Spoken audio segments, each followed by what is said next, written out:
Bueno, fue el mismo Mancuso que anunció que en el listado del Fondo de Reparación no aparecían 105 bienes. Entonces, justamente su compromiso era ayudarnos a esclarecer, pero hemos solicitado a la Fiscalía esta tarea de esclarecimiento de los bienes que faltan, los que las víctimas dicen que no han sido entregados, aquellos que tienen ocupación, digamos, no esclarecida o en algunos casos también testaferrato. Hemos ido a la fiscal y a la fiscalía y su equipo a que nos ayuden a esclarecer, porque se le debe a las víctimas toda la información completa de qué pasa con lo que deben ser bienes para la reparación. Y en ese orden de ideas, ¿qué dice la Que sí, que lo está haciendo. El 26 de diciembre fuimos a solicitarles que iniciaran una investigación. Esta era la mesa de seguimiento, sí lo harán. Y es más, nos dijeron inclusive que iban con aquellos que hubiera que perseguir, van a hacerlo porque es justicia para las víctimas. doctora? En ese sentido, entonces, ha faltado quizás prontitud, celeridad por parte de la Fiscalía y quienes están denunciando en el caso de Salvatore Mancuso debería ir a dirigirse a la Fiscalía y no a la unidad de víctimas. Sí, yo creo que no podemos, digamos, eh, decir aquí a quién le ha faltado, porque es la responsabilidad también de la Fiscalía de investigar y la unidad de entregar toda la información que hemos podido recopilar y que sea efectiva esa investigación, que traiga entonces decisiones para el bien de las víctimas. En ese sentido, doctora, sobre la ley de financiamiento, esto lo que tiene que ver en lo que se establece en la norma, faltarían recursos, ya que no se aprobó esta ley de financiamiento precisamente para seguir reparando a las víctimas. ¿Cuál es ese impacto que tiene entonces las víctimas en caso de que no se haya aprobado esta ley? ¿Y qué dineros o qué recursos van a apropiar precisamente para reparar a las víctimas? Sí, este hundimiento en el Congreso de la ley de financiamiento ha sido algo tremendo, porque a lo largo de la historia ha habido una brecha en la que no se destinaron los recursos necesarios para la indemnización a las víctimas. Este gobierno duplicó esos recursos, pero faltan, o sea, duplicar aún es un bache muy grande, pero no podemos digamos, deshonrar el compromiso de que hay que reparar en forma integral a las víctimas. Entonces, con más razón, esperamos esta tarea que tiene la Fiscalía de encontrar esos bienes, esclarecer quiénes son los ocupantes o testaferros que están ahí, y un llamado a todo el país, porque yo creo, como las víctimas lo hicieron, de que se debió condenar el hecho de que no hubiera suficientes recursos, pero peor, que se hundiera el presupuesto, porque ahora la nación toda tiene que ayudarnos a buscar las formas de reparar a las víctimas. No podemos decir, no, mira, es responsabilidad del Congreso, no. Hay que buscar los recursos y, y no solamente este gobierno, sino como se debe, el Estado en su conjunto. De ahí la necesidad de avance en la ¿Sí? recuperación de estos bienes, porque el principio es monetizar estos bienes inmuebles que se puedan recuperar, que no hay recursos como se pedía con la ley de financiamiento, y la idea es seguir reparando víctimas.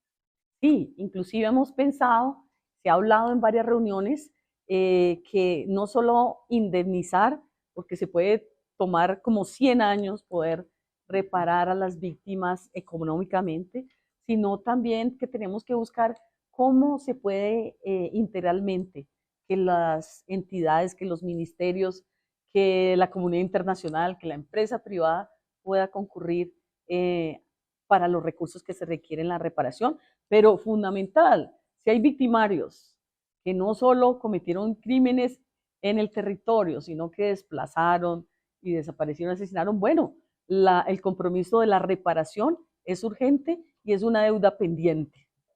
Directora, perdón, directora, entonces conclusión de este punto con la Fiscalía. Compromisos que quedan, próximas fechas, son solamente los bienes de Mancuso o se están indagando otros. Sí, no, no es solo Mancuso, se están indagando, se pasó un listado de otros gestores de paz que tienen que entregar bienes al Fondo de Reparación a Víctimas. Esto es fundamental, no se ha hecho en mucho tiempo y aquí tenemos la voluntad y el compromiso con las víctimas de que se encuentren esos bienes. No tienen por qué estar perdidos, están, sino que algunos ni han sido entregados y otros en manos de ocupantes. Por otro lado, tenemos con la Fiscalía las mesas que tienen que ver con el esclarecimiento, las investigaciones alrededor de violencia sexual contra víctimas en el conflicto armado, mujeres, hombres, diversidad. Es una cifra muy alta, es una cifra que además no solo es acta, sino que cuenta con un subregistro. Las víctimas muchas veces de violencia sexual han sentido la vergüenza, la estigmatización de que un país no reciba el reclamo que tiene esta víctima. Entonces se va a investigar eso. Más de 39.500 víctimas, mujeres víctimas, y también adelantamos con la Fiscalía el tema de la investigación alrededor de la corrupción, los casos que tienen que ser investigados producto de una auditoría.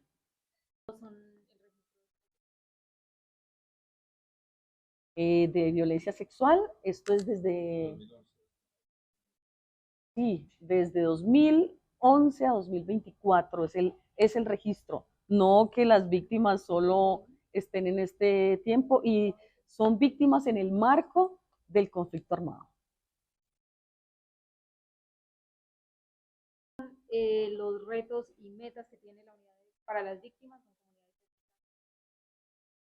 Bueno, el registro de víctimas aquí en la unidad, el rostro del desplazamiento forzado es el gran rostro de los pueblos indígenas, también los pueblos afro y campesinos.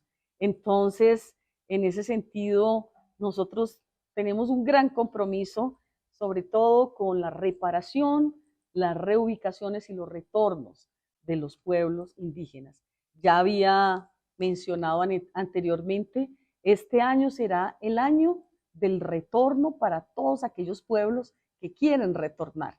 Hay pueblos que no, pero la mayoría de los pueblos indígenas tienen un compromiso con su propia tierra y quieren retornar. Nos hemos encontrado con el gran problema de que a donde retornan a sus territorios muchas veces son rechazados. Entonces, estamos haciendo una tarea también de formación, que los medios de comunicación nos ayuden a formar a la ciudadanía. Si alguien ha vivido desplazado y quiere retornar, no puede ser rechazado, no puede, este no es un país donde le digan, usted no puede venir aquí, usted no cabe porque usted es pobre y ha sido desplazado. Entonces tenemos esta tarea de realizar alrededor de 900 retornos, ¿no? Atrasados de la historia, pero nos toca hacerlo y nos hemos encontrado con algunos lugares a donde llevamos a la población a construir las condiciones dignas, y especialmente algunos alcaldes no quieren recibir estos desplazados, pero son de ahí y quisieron volver a su tierra. Entonces hay un derecho. Por otro lado, algunos pueblos quieren una figura que se llama integración, es decir, si llevan deambulando años y años en las ciudades, ya son de ahí, sus hijos nacieron ahí, se llama integración, es otra deuda. Esperamos que especialmente en Bogotá se pueda cerrar esa deuda y aprendamos a integrar a nuestros pueblos indígenas y afros, creando las condiciones dignas para su vida, porque ya son de aquí. De esos 900 retornos. Un segundito, de esos 900 retornos que se acaba de indicar, ¿se tiene el mapeo en qué lugares se...